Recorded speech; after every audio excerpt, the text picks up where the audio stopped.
आपको पता है कि बिना सीमेंट के ताजमहल कैसे बनाया गया? बड़ी बड़ी बिल्डिंग और पुल सीमेंट से बनाए जाते हैं और 100-100 साल खड़े रहते हैं, लेकिन ताजमहल बिना सीमेंट के बनाया गया है और सालों से कैसे खड़ा है। चाहे जितना बड़ा भूकंप या तूफान आ जाए, वह वहीं पर वैसे का वैसा खड़ा है। आखिर कैसे? क्या आपको पता है कि उस समय ताजमहल बनाने के लिए कितने रुपए खर्च हुए थे और ताजमहल यमुना नदी के तट पर ही क्यों बनाया गया है? क्यों ताजमहल में आज तक लाइट क्यों नहीं लगाई गई? अगर इन सब प्रश्नों का उत्तर जानना है तो वीडियो के अंत तक बने रहें। नए यूजर चैनल को लाइक एवं सब्सक्राइब जरूर करें। चलिए वीडियो शुरू करते हैं। दोस्तों, लाखों की संख्या में हर साल लोग इस अजूबे को देखने आते हैं। आपको इसके इतिहास के बारे में पता होगा। शाहजहां ने अपनी बेगम मुमताज के लिए इतना बड़ा मोमेंटम खड़ा कर डाला। आखिर बिना सीमेंट के इतना बड़ा महल कैसे खड़ा कर डाला? जबकि सीमेंट का आविष्कार 1824 में जोसेफ आस्पडीन नामक इंजीनियर ने किया था, जो कि इंग्लैंड का निवासी था। उन्होंने दुनिया का सबसे पहली सीमेंट कंपनी बनाया, जिसका नाम पोर्टलैंड सीमेंट था, और ताजमहल का कंस्ट्रक्शन 1631 में शुरू हुआ और 1648 में जाकर खत्म हुआ। लेकिन यह बिना सीमेंट के खड़ा हो गया, जिसे आज तक एक खरोंच तक नहीं आई। लेकिन सीमेंट का इस्तेमाल से पहले आर्किटेक्चर एक अलग तरह का पेस्ट इस्तेमाल करते थे, जिसमें बहुत अजीब अजीब चीजें होती थी। इस पेस्ट में गुड़, बतासा, वेलगिरी का पानी जैसे और भी बहुत चीजों को मिश्रण किया जाता था। यह पेस्ट सीमेंट जैसा होता था।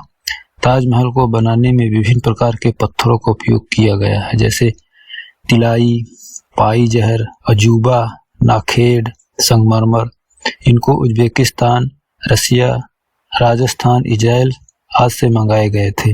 दोस्तों, जहां बुर्ज खलीफा की नींव बड़े बड़े स्टील के पाइपों से रखी गई, वहीं ताजमहल की नींव लकड़ियों में रखी गई थी। आप लोगों को ये सोच रहे होंगे कि भला लकड़ी की नींव 370 साल से कैसे चल रही है। दरअसल इससे सबसे बड़ा रोल यमुना नदी का है। यमुना नदी सिर्फ ताजमहल को एक अच्छा व्यू ही नहीं देती, बल्कि यमुना नदी न रहे तो ताजमहल गिर भी सकता है।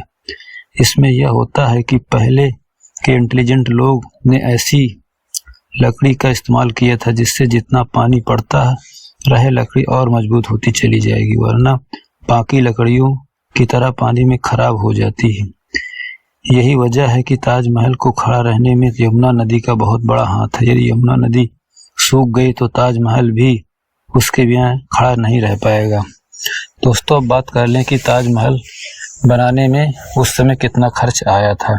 आप जानते हैं कि उस समय 1 रुपए की कीमत बहुत ही ज्यादा होती थी। इन्फ्लेशन के हिसाब से देख लें तो आज ताजमहल कॉस्ट 1 से लेकर 2 बिलियन डॉलर, करीब 8,000 से 10,000 करोड़ तक इस मोमेंटम को बनाने में खर्च हुआ था। अब फ्रेंड्स, ताजमहल में लाइट क्यों नहीं जलाई जाती? क्या आप जानते हैं? दरअसल ताजमहल का सफेद रंग लाइट को सबसे ज्यादा रिफ्लेक्ट करता है।